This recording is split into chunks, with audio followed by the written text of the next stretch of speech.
Lectura del Santo Evangelio según San Mateo. Bajando Jesús del monte con ellos, sus discípulos le preguntaron: ¿por qué pues dicen los escribas que Elías debe venir primero? Respondió él: ciertamente, Elías ha de venir a restaurarlo todo. Les digo, sin embargo, Elías vino ya, pero no lo reconocieron, sino que hicieron con él cuanto quisieron. Así también el Hijo del Hombre tendrá que padecer de parte de ellos. Entonces los discípulos comprendieron que se refería a Juan el Bautista. Palabra del Señor, gloria a ti, Señor Jesús. Las lecturas de hoy nos hablan de dos profetas muy importantes. Por un lado está Elías, uno de los profetas más importantes del Antiguo Testamento. Era un hombre que tenía un celo, un ardor muy grande por ser fiel a Dios. Durante su vida se dedicó a denunciar las idolatrías del reino de Israel, que se había desviado del amor a Dios.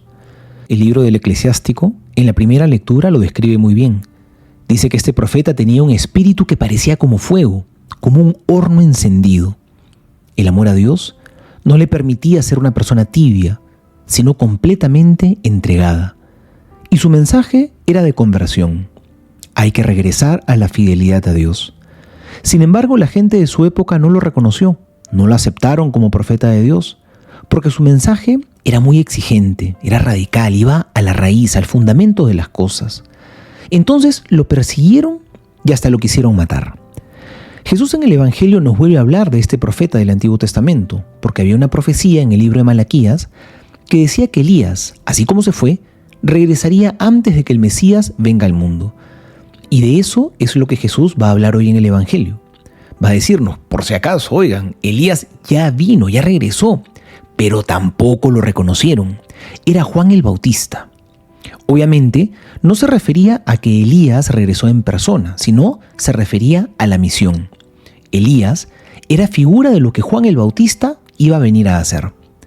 Juan será el último de los profetas que vino a anunciar la venida del Mesías. Y al igual que Elías, su mensaje era también de conversión, es decir, hay que cambiar el corazón para poder acoger a Dios. Pero los de su época tampoco lo reconocieron. Fue perseguido, encarcelado y asesinado. Estamos ya muy cerca de celebrar la Navidad, y estos profetas vinieron justamente a anunciar la venida del Mesías. Y por tanto, quieren recordarnos cuál puede ser nuestra actitud estando tan cerca de la Navidad. Y esa es la conversión.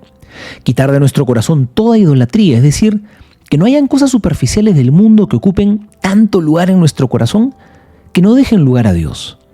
Y que tengamos, al mismo tiempo, un corazón lleno de amor al Señor, ardoroso, que se parezca como a un fuego, a un horno encendido. Que en esta Navidad no tengamos un corazón frío o tibio, sino encendido, que quiera ser fiel a Dios porque está lleno de amor a Él. Que no nos ocurra como Elías y a Juan, que no los reconocieron. Que nosotros podamos reconocer a Jesús en este humilde niño nacido en Belén, que ha venido a robar nuestro corazón. Soy el Padre Juan José Paniagua y les doy a todos mi bendición en el nombre del Padre y del Hijo y del Espíritu Santo. Amén. Santoral, San Juan de la Cruz.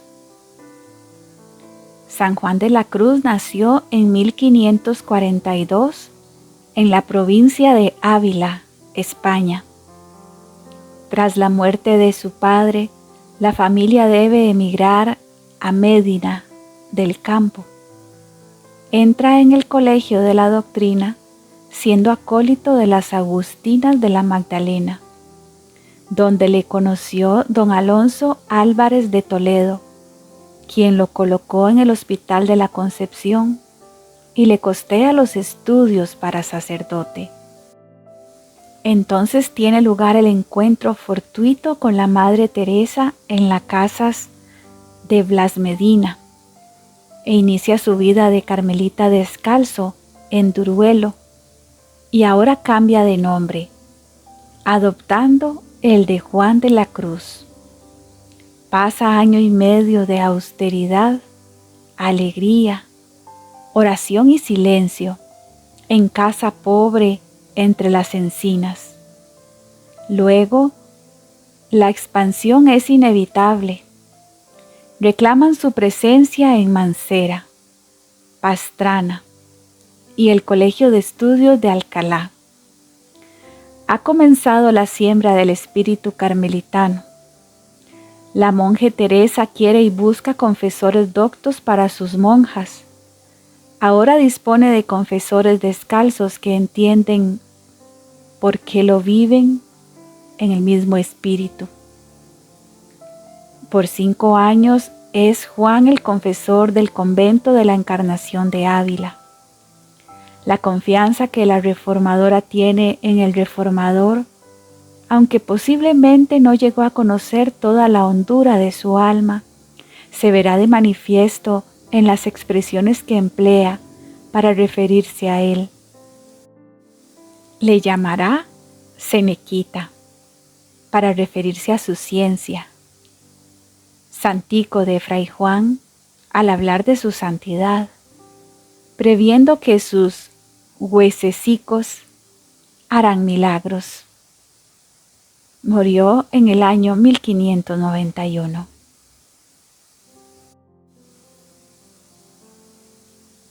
Comentarios, meditaciones desde la tradición de la Iglesia. San Juan Crisóstomo, Homilía 57, sobre Mateo. Le preguntaron los discípulos: ¿cómo pues dicen los escribas que Elías tiene que venir primero?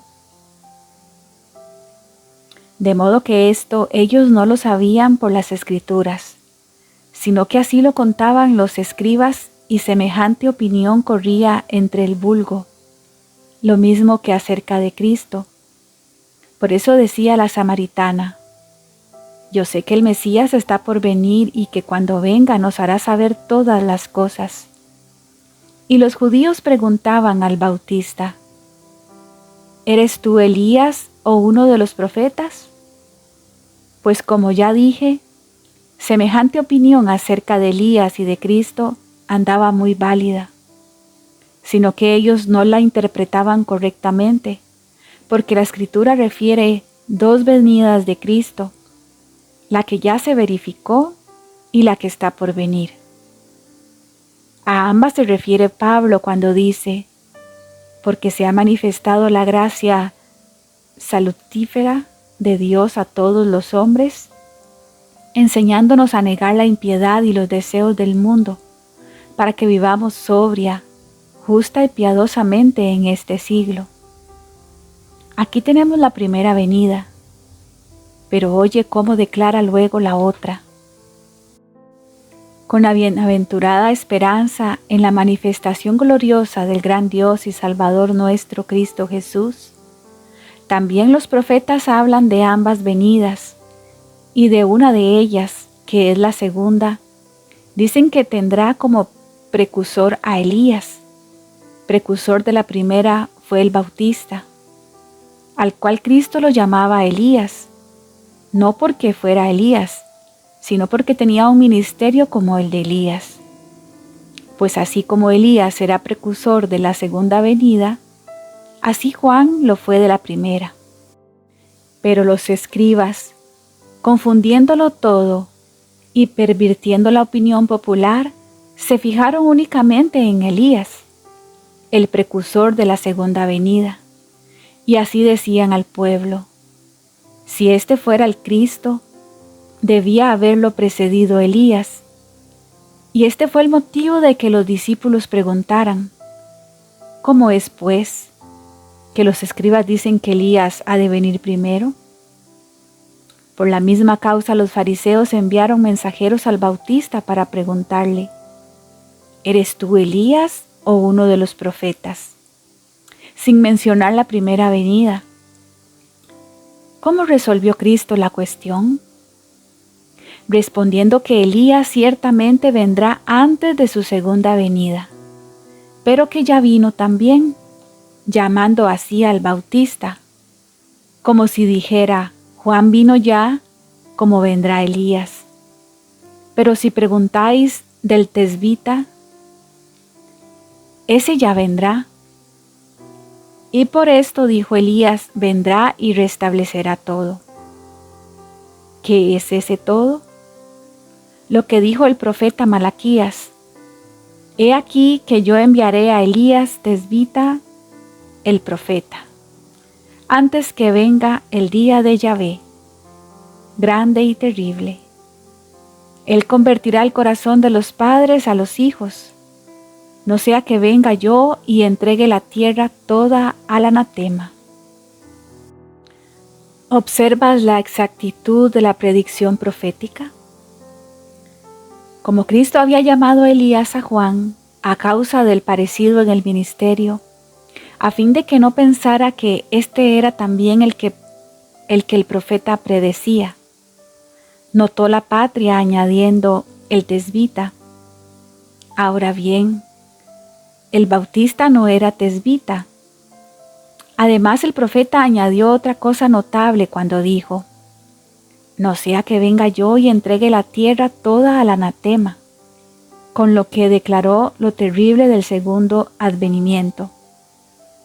Porque en el primero no vino a entregar la tierra al anatema, pues él mismo dice: no he venido a juzgar al mundo, sino al salvar al mundo.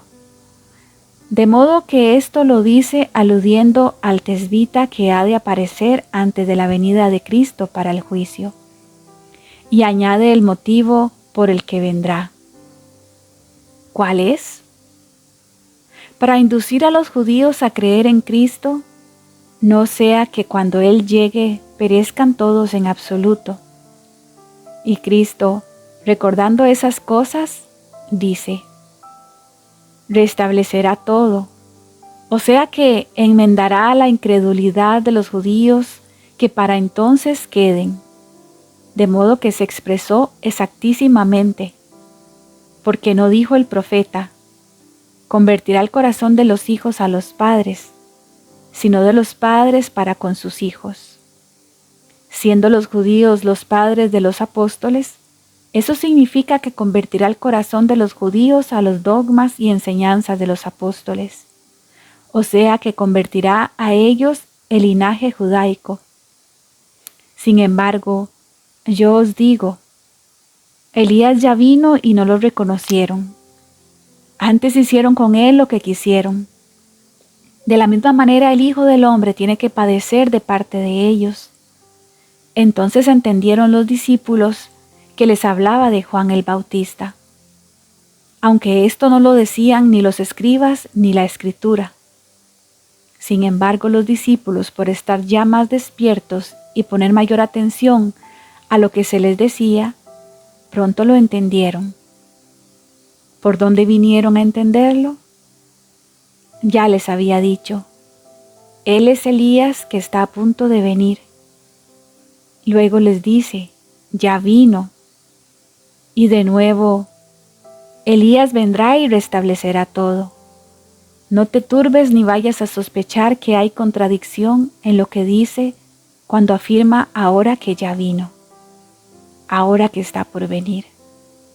Todo ello es verdad, porque cuando dice que Elías vendrá y restablecerá todo, habla del mismísimo Elías y de la futura conversión de Israel.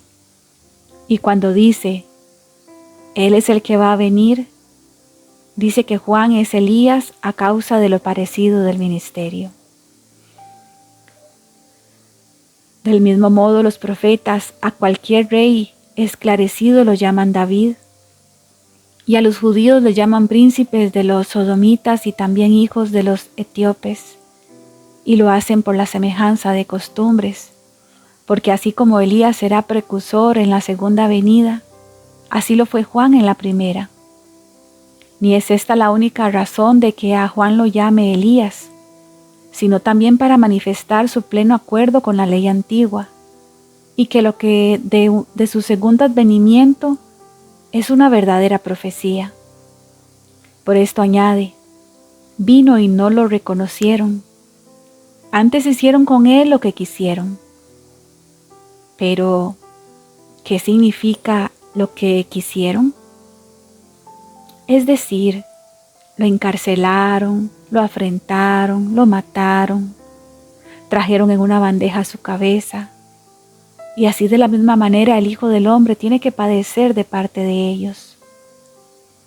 Adviertes cómo oportunamente les traes a la memoria su pasión y los consuela grandemente con lo de la pasión de Juan. Ni lo hizo únicamente por este capítulo, sino haciendo enseguida grandes milagros.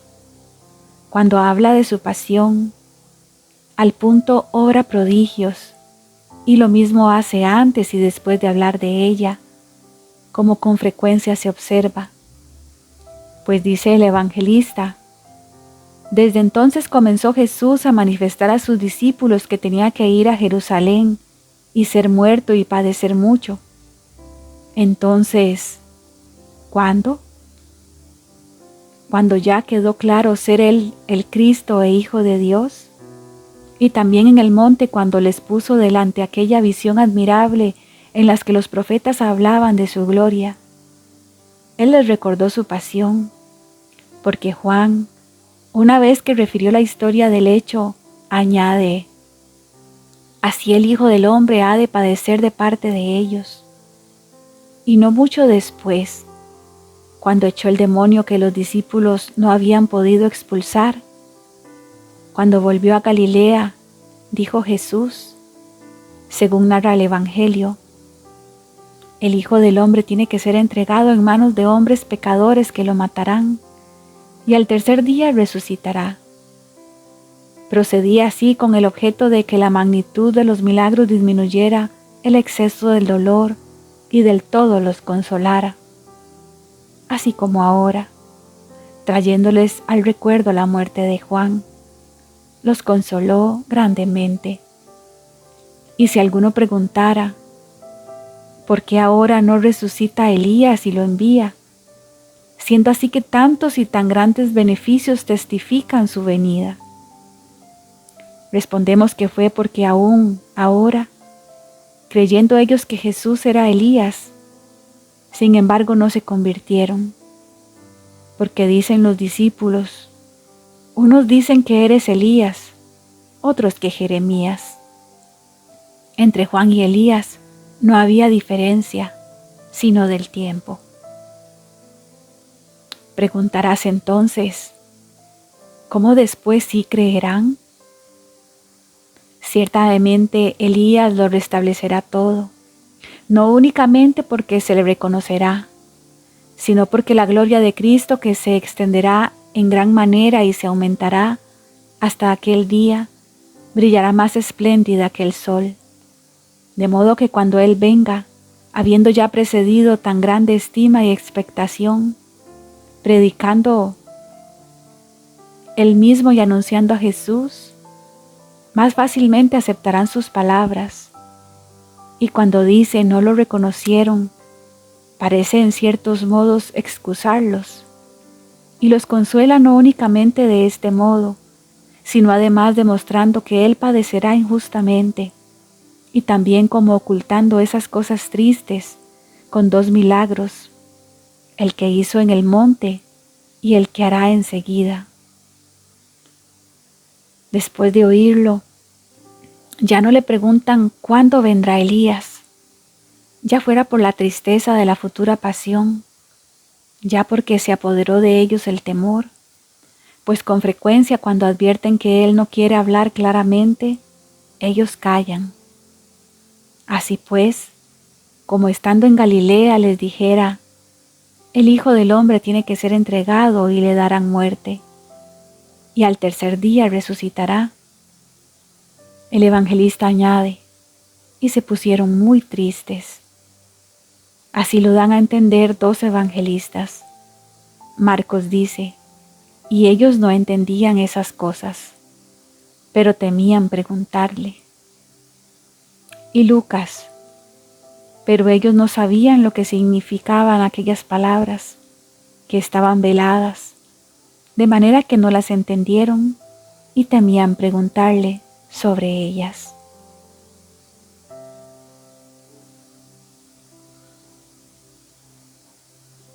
Meditemos el Evangelio con el libro de cielo.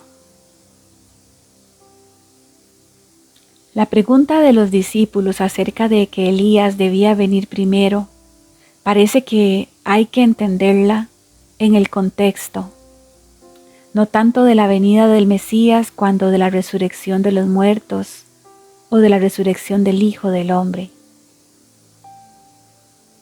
La respuesta de Jesús es clara. Elías ha venido ya en la persona de Juan Bautista a restaurar situaciones. Él ha realizado ya la misión que la Escritura señalaba por el profeta Elías. Sin embargo, las autoridades del judaísmo no lo reconocieron, sino que le dieron muerte. Lo mismo tendrá que sufrir de parte de ellos el Hijo del Hombre. Volumen 4, marzo 8, 1901. Jesús le dice que la cruz lo hizo conocer como Dios.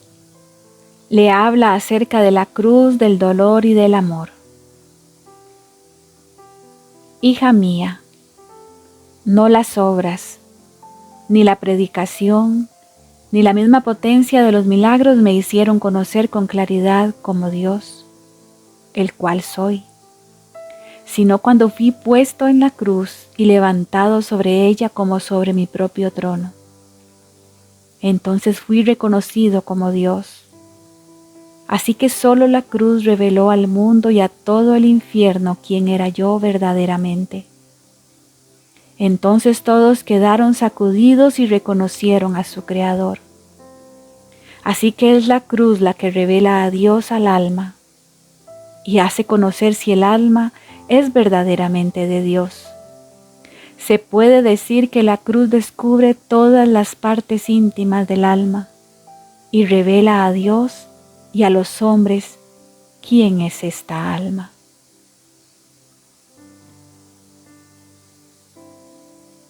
Volumen 17, mayo 4, 1925. Mi divinidad no partió del cielo, de su trono, pero mi voluntad no solo partió, sino que descendió en todas las cosas creadas y ahí formó su vida. Pero mientras todas las cosas me reconocieron, y yo con majestad y decoro en ellas habito, solo el hombre me arrojó. Pero yo quiero conquistarlo y vencerlo. Así que mi misión no ha terminado. Por eso te he llamado a ti, confiándote mi misma misión, a fin de que pongas en el regazo de mi voluntad al que me arrojó, y todo me regrese en mi querer.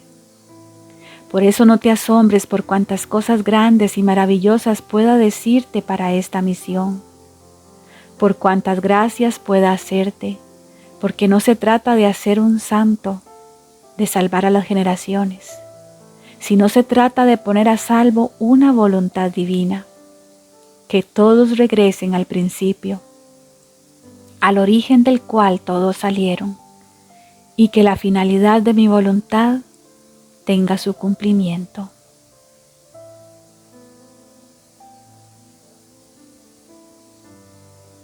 Volumen 36, mayo 10, 1938. Las vigilias de Jesús, la paternidad divina y la filiación de quien vive en la divina voluntad.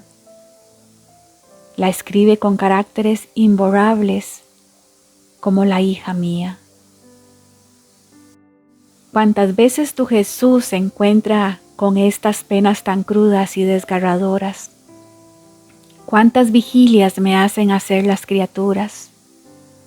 Puedo decir que estoy siempre en vela y sufro las inquietudes de mi amor. Si la criatura peca, lo siento huir de mis brazos, y yo velo, la miro y la veo rodeada por los demonios que hacen fiesta y llegan a burlarse del bien que ha hecho. Pobre bien, cómo es cubierto por el fango de la culpa. Pero yo, Como todavía la amo, le mando algún resplandor de luz y vigilo. Le mando remordimientos para hacerla levantarse de nuevo y vigilo. Los minutos me parecen siglos. No puedo calmarme si no la veo regresar a mis brazos. Y vigilo, vigilo siempre. Le espío los latidos de su corazón, los pensamientos de su mente para suscitar el recuerdo de cuánto la amo. ¿Pero qué? Todo es vano y estoy obligado a velar y vigilar. ¡Qué dura vigilia! Luego, si esa criatura regresa a mí, reposo un poco. De otra manera continúa mi vigilia. Si alguna otra criatura quiere hacer un bien y toma tiempo y jamás se decide, yo velo y vigilo. Busco alentarla con mi amor, con inspiraciones y aún con promesas, pero no se resuelve. Encuentra tantos pretextos, dificultades y me tiene siempre en vigilia. Cuántas vigilias me hacen hacer las criaturas y en tantos modos.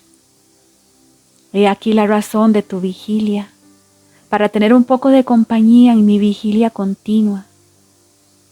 Por eso suframos juntos. Ámame y encontraré un pequeño reposo a mis tantas vigilias. Después de esto ha agregado con un acento más tierno. Dice Jesús, hija de mis penas, ¿quieres saber quién no me da esta pena tan dura de hacerme velar? Quien vive en mi voluntad.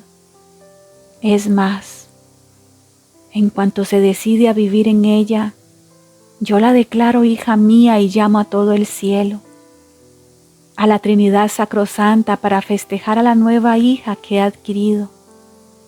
Todos la reconocen porque la he escrito con letras imborrables en mi corazón, en mi amor que siempre arde, como la hija mía.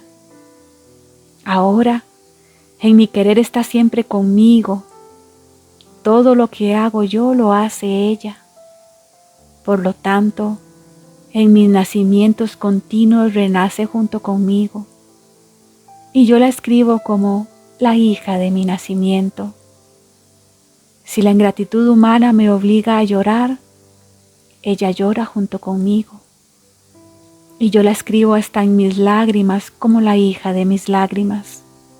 En suma, si sufro, si obro, si camino, la escribo como la hija de mis penas, de mis obras, la hija de mis pasos. Donde quiera la llevo escrita. Ahora, tú debes saber que entre paternidad y filiación hay vínculos imborrables. Ninguno puede desconocer ni en el orden sobrenatural, ni en el orden natural los derechos de paternidad y de filiación. Así que, yo como padre siento el deber de constituir como heredero de mis bienes, de mi amor, de mi santidad, a quien con tanta solemnidad he declarado que es hija mía, hasta llevarla escrita en mi corazón divino. Si no la amara, sentiría que defraudo mi paterno amor. Por eso no lo puedo hacer. Ahora, esta criatura tiene el deber de amarme y de poseer los bienes de su padre.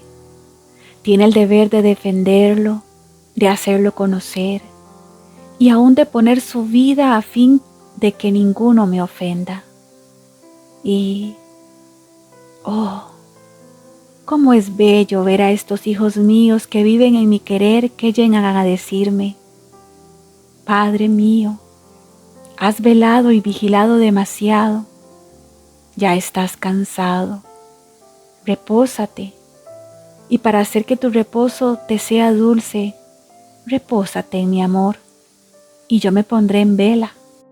Tomaré tu puesto junto a las almas. Tal vez tenga éxito en hacerte encontrar alguna cuando te despiertes. Y yo me fío de ellas y me reposo por algún tiempo. ¿Qué cosa no puede hacer quien vive en mi voluntad? Puede hacerme todo, porque su luz la hace estar al día de todas mis penas. Y yo hago todo a ella. Nos alternamos mutuamente la vigilia y el reposo. ¿Cómo es bello el vivir en mi querer? La criatura se pone en nuestras mismas condiciones. Lo que queremos nosotros, quiere ella. Y esta es la cosa más santa, más grande, más noble, llena de majestad y de pureza. Querer lo que quiere Dios. Ningún otro acto puede llegar a una altura tan sublime y a un valor que no termina jamás, como el querer lo que Dios quiere. Dios es santo y puro, es orden, es bondad. Con querer lo que quiere Dios, la criatura quiere lo que es santo, puro, bueno, y con la plenitud del orden se siente renacida en Dios. Hace lo que hace Dios. Dios hace todo, abraza todo, se mueve en todos, y ella es concurrente a lo que hace Dios. ¿Puede hacer bien mayor? Por eso el vivir en mi querer, no hay cosa que lo pueda ni alcanzar ni sobrepasar. Por lo tanto, vive siempre en mi fiat, y seremos felices, tú y yo. Fiat, fiat, fiat. Gloria al Padre, al Hijo y al Espíritu Santo, como era en un principio, es ahora y siempre, y por los siglos de los siglos. Amén. Ven, ven divina voluntad, ven a reinar en nosotros.